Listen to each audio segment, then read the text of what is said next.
కార్యకర్తలు నేటి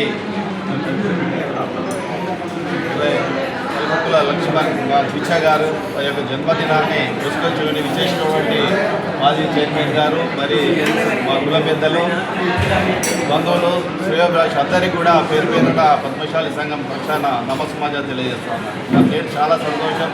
మరి కాకగారు మరి స్వాతంత్రం వచ్చి ఇప్పటికీ కరెక్ట్ 80 సంవత్సరాలు అవుతుంది. మరి వారు కూడా ఈరోజు 20వ జన్మదినం జరుపుకోవడం చాలా సంతోషం. మరి వారు మరి గతంలో కూడా ఎన్నో రాజకీయంగా అన్ని పదవులు అనుభవించారు. గ్రామ పంచాయతీలు కూడా మెంబర్గా చేశారు. మరి వారికి రాజకీయంగా కూడా ఎంతో అనుభవం ఉన్న వ్యక్తి పెద్దలు. మరి వారు ఈరోజు చూస్తూ ఉన్నాం సమాజం లోపల మరి డబ్బున్న వారు ఎంతోమంది ఉన్నారు సమాజంలో, కానీ అందరూ కూడా సమాజ సేవ చేయడానికి ముందుకు రావడం లేదు. మరి మా కాకగారు మరి ఈరోజు మనం చూస్తూ ఉన్నాం సమాజంలో ఎన్నో కార్యక్రమాలు పాఠశాలలో కానీ విద్యార్థులకు కానీ బీద వాళ్ళకు కానీ సమాజంలో ఎన్నో కార్యక్రమాలు సేవా కార్యక్రమాలు చేస్తున్నారు. మరి వారికి మరి ప్రత్యేక ధన్యవాదాలు చేస్తున్నాను. వారు